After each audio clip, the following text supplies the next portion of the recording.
My brother stole my inheritance after our mother died, so I waited patiently, built my fortune, and took back everything he thought he'd buried forever.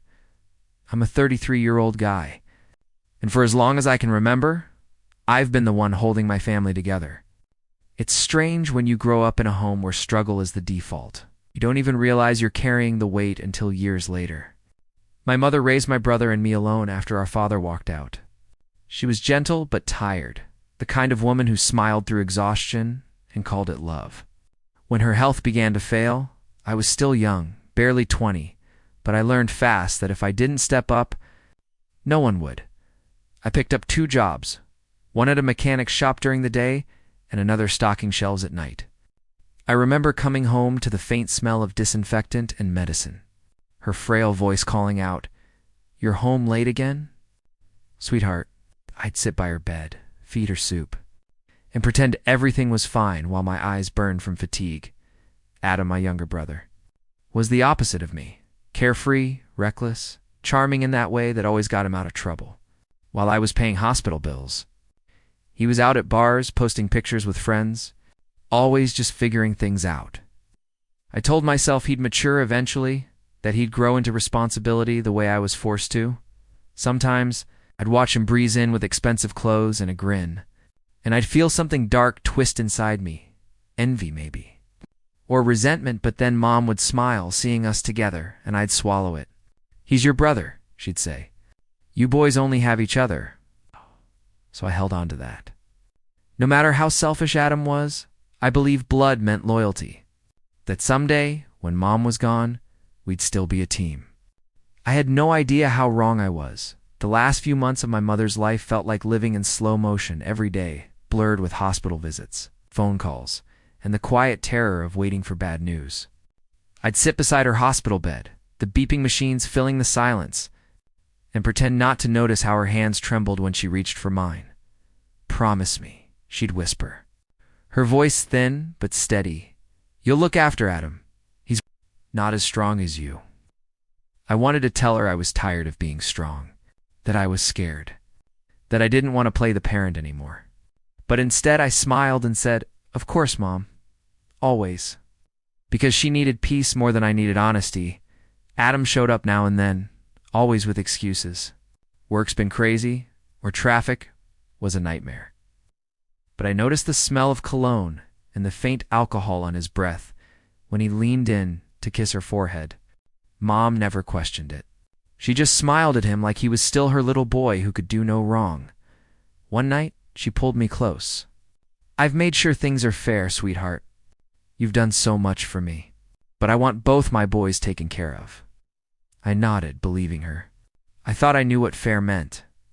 A week later, she was gone. Just like that, no dramatic goodbye, no final confession. I remember sitting on her bed after the funeral, the smell of her lavender lotion still lingering and feeling completely hollow. Adam didn't cry.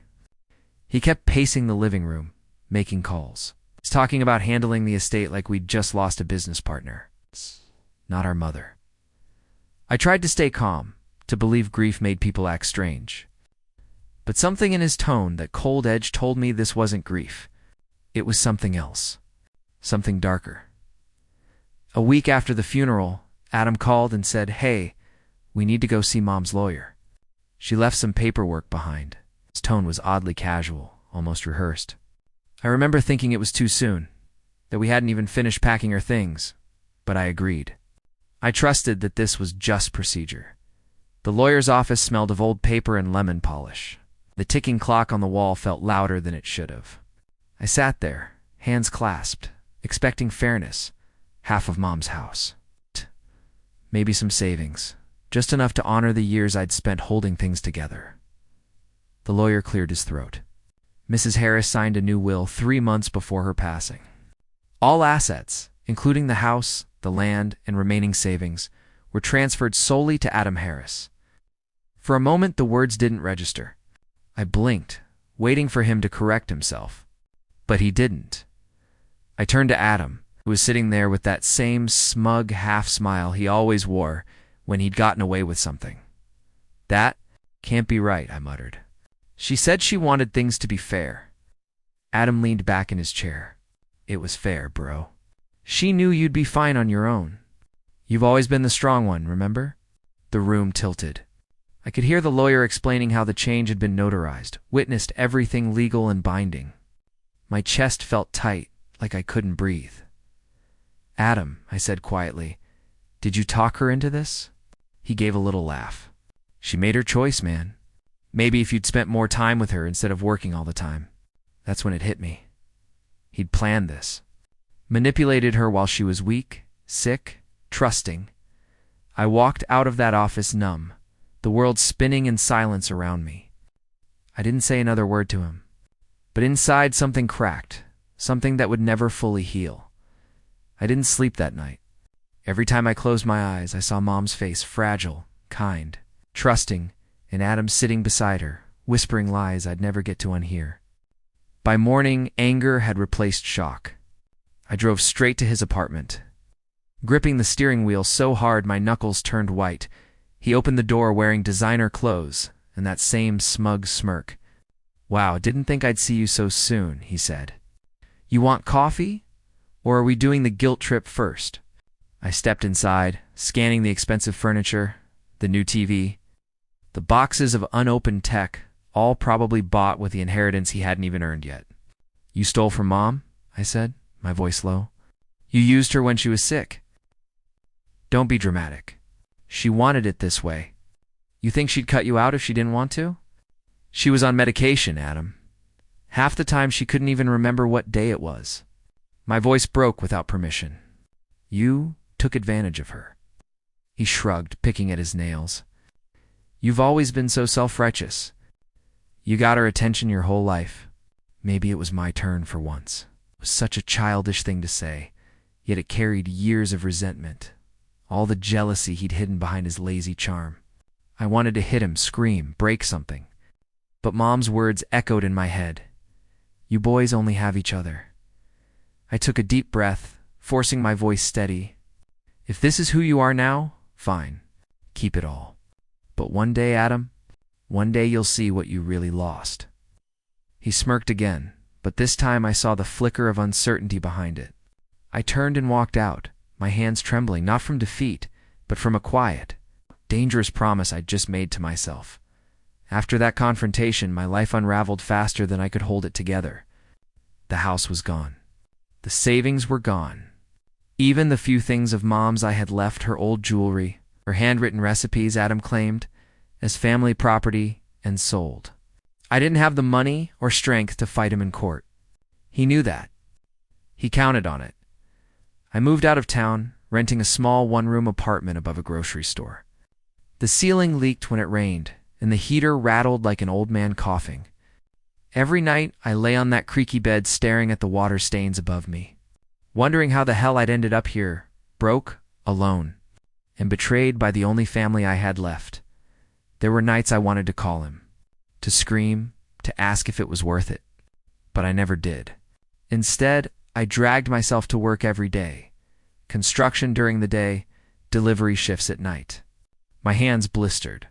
My back ached. But slowly, painfully, I started to climb out of the hole he'd thrown me into. One evening, after a 12-hour shift, my boss clapped my shoulder. You've got good instincts, kid. Ever think of running your own crew someday? That one line stuck with me. For the first time in months, something sparked, not anger, not grief, purpose. I began studying business on my phone during lunch breaks, learning about property, management, and finance. I stopped living for survival and started planning for the future. I wasn't chasing revenge, not yet. But in the quiet of that cramped room, I made a silent vow. I'd rebuild myself from the ground up, brick by brick, dollar by dollar. And when I was finally standing tall again, Adam would see exactly what he'd thrown away. Time has a strange way of healing the wounds you thought would never close. Years passed, and I stopped counting them. One long stretch of hard work, quiet nights, and small victories. I wasn't rich, not yet. But I was stable, reliable, the kind of man Mom always hoped I'd be. During those years, I saved every spare dollar. I stopped wasting time on what-ifs and started looking for what's next. Eventually, I found a rundown property at the edge of town, the kind everyone else ignored. Cracked walls, broken windows, weeds taller than me. But I saw potential. Maybe it was my way of proving something, that I could build beauty out of ruins. The same way I was rebuilding myself the first time I walked inside. Dust filled the air like fog. Sunlight cutting through in thin, golden beams. The floor creaked under my boots, and I thought, yeah, this is exactly where I belong, at the bottom of something I can fix. I spent weekends repairing that house by hand, painting walls, placing floors, learning from YouTube videos when I didn't know what I was doing. A few neighbors stopped by to help. One of them, an older man named Rick, laughed and said, "You've got the patience of a saint, kid." Most folks would have given up on this wreck. "I don't give up anymore," I told him, and I meant it. Within a year, the place was transformed. I sold it for nearly triple what I paid, and that sale lit a spark I didn't know I had. One house became two. Two became five. Before long, I had a small property renovation business built from grit, not greed.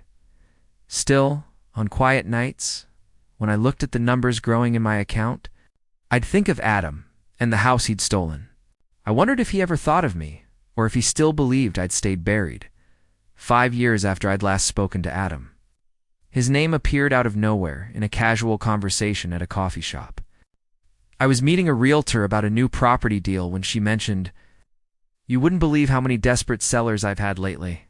There's this one guy, Gadam Harris, I think, trying to unload his mother's old house. Big place, but falling apart." My heart froze. That house. Mom's house. The one he'd stolen. I played it cool, sipping my coffee like my blood wasn't boiling. "Really? What's his story?" She shrugged. "Bad investments, apparently. Rumor is he's drowning in debt. Divorced, too. Poor guy's trying to keep his head above water." I nodded politely, but inside, something ignited. It wasn't rage anymore. It was opportunity. Life had turned the tables without me lifting a finger. The brother who took everything was now losing it all. That night, I sat in my apartment, a modern place I'd bought outright, staring at the city lights outside my window. I thought about calling him, about asking how it felt to have the world finally catch up to him. But I didn't. Revenge, I realized, isn't about shouting. It's about silence, patience. Timing, I pulled up the property listing online. There it was, my mother's home, its once bright paint faded, the garden overgrown. I could almost smell the lavender from her old flower beds through the screen. The asking price? Far lower than it was worth. He was desperate. Desperation makes people careless. I leaned back in my chair, smiling for the first time in years. The universe had done the hard part. All I had to do now was finish what he started, because this time I wouldn't be the one losing everything. He would. I didn't rush it. I'd learned that lesson the hard way. Every move had to be clean, quiet, and precise, like setting a chessboard where only one of us knew the rules. First, I called my lawyer. A sharp but discreet woman named Laura who'd helped me close several property deals. "I need you to purchase a house," I told her, keeping my tone even, "but not under my name. I want complete confidentiality." She raised an eyebrow. "That's unusual for you. Any particular reason?" "Let's just say it's personal." Within days, the process was underway. Through a holding company, Laura began negotiations with the realtor. Adam, apparently, was frantic to sell, late on taxes, behind on payments, his credit a wreck. He didn't care who bought it, as long as he got the cash fast. When the offer went through, I made sure it looked like just another investor deal. No trace leading back to me. No emotion. Just business. The day Laura called to confirm the sale, I was sitting at my desk, reviewing blueprints for a new project. "Congratulations," she said. "The property's officially yours. Keys will be ready next week." I hung up and stared at my reflection in the dark computer screen. After years of struggle, betrayal, and silence, I had my mother's house again, legally, quietly, entirely mine, but it wasn't joy I felt. It was something deeper, colder, vindication. That evening, I drove by the house. The paint had peeled, the fence was broken, and the garden was a graveyard of dead flowers. Yet standing there under the flickering streetlight, I felt something close to peace. Adam had stolen it with lies. I had taken it back with patience. Still, I wasn't done yet. Because there was one more thing I needed him to see. Not for revenge, but for closure. He needed to know exactly who bought the home he'd ruined. The following week, I stood in front of the house again, this time with the keys in my hand. The metal felt cool against my palm, heavy with history. When I pushed the door open, the hinges groaned like they were protesting the years of neglect. Dust hung in the air, catching the sunlight in slow, trembling beams. The smell hit me first, faint mildew mixed with something familiar. Beneath it, I could still catch traces of Mom's old lavender candles. It was like she was still here, waiting for me to come home. I walked slowly through each room, fingertips brushing over cracked wallpaper and faded photographs. Every corner whispered a memory, her laughter in the kitchen, her voice humming from the hallway, her hand squeezing mine during her bad days. I found myself standing in her old bedroom, the one she spent her last nights in. The bed was gone, but the indent in the carpet remained, a silent reminder of where her world had ended and mine had fallen apart. My throat tightened. After everything, I wasn't angry anymore, just tired. Then, as I stepped outside, I heard it, the familiar sound of a car pulling into the driveway. I turned, and my stomach flipped. Adam. He stepped out, looking nothing like the man I once knew, thinner, pale eyes darting nervously. When he saw me standing there, his face froze. "What are you doing here?" he asked, confusion twisting his voice. I didn't answer right away. I just smiled slightly, holding up the keys. "I live here now." For a moment, silence hung between us, thick, charged, almost surreal. His eyes widened as realization sank in, and the color drained from his face. He took a shaky step forward. You bought it." "Yeah," I said softly. Guess the house came back to the one who actually cared about it. The way his jaw clenched told me everything I needed to know. For the first time, Adam had nothing left to hide behind. Adam stood there for a long moment, frozen on the driveway, his mouth opening and closing like he couldn't find the right lie to tell. The wind carried the faint smell of rust and dust between us. And for once, he didn't look smug, just hollow. "I didn't know it was you," he said finally, voice trembling. "I wouldn't have sold if I'd known." I crossed my arms, studying him. "That's the thing, Adam. You never knew anything until it was too late." He looked down, kicking at the cracked pavement. "I messed up all right. Things didn't go the way I thought they would. The investments, the house, everything. I was trying to fix it." "Fix it?" I let out a bitter laugh. "You destroyed it. You lied to Mom, you robbed me, and you sold the last piece of her memory to strangers. And now you want to fix it?" His shoulders slumped. For the first time, I saw what life had done to him, the exhaustion, the guilt, the slow unraveling of someone who'd run out of excuses. "I just wanted something for myself," he said quietly. "I thought she loved you more." Those words hit harder than I expected, because deep down, I realized that's what it had always been about. Not money, not houses, not inheritance. Just envy, a festering wound he never learned to heal. I stepped closer. "You know what Mom used to say? Love isn't about who gets more, it's about who gives without keeping score. You never understood that. And now, you've got nothing left to count." He looked up, eyes glistening, but I didn't feel pity. Just a strange kind of peace. "I'm not here to humiliate you," I said. "I don't need revenge.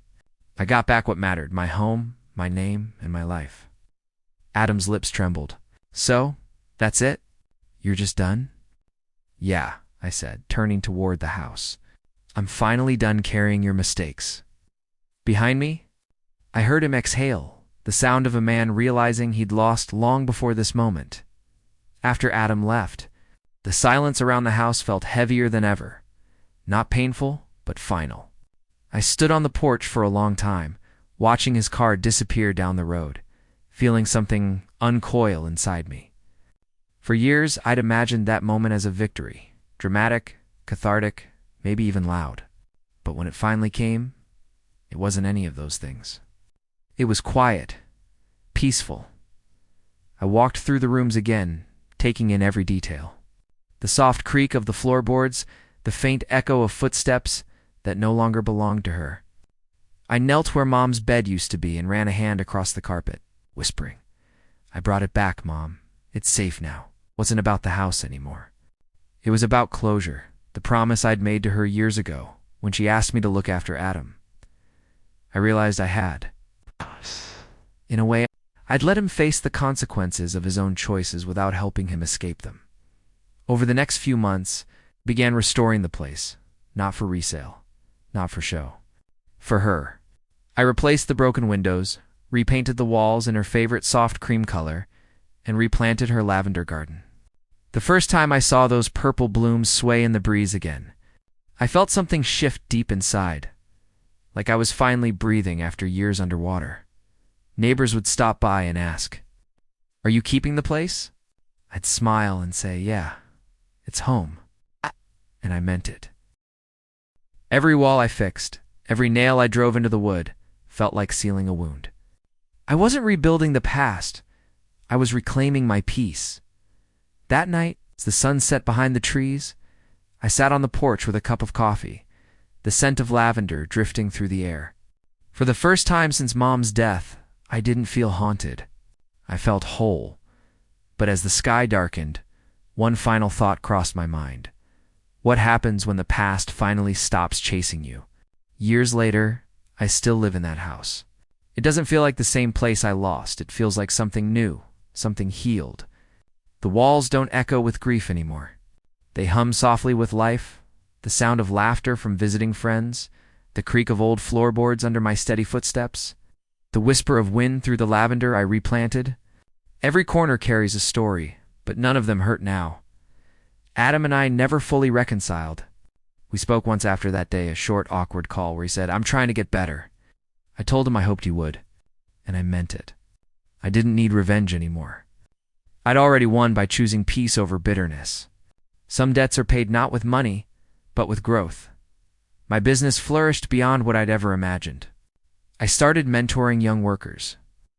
Men who reminded me of myself, people who'd been overlooked, underestimated, and pushed aside. Build something that lasts, I'd tell them, and never let bitterness become your foundation.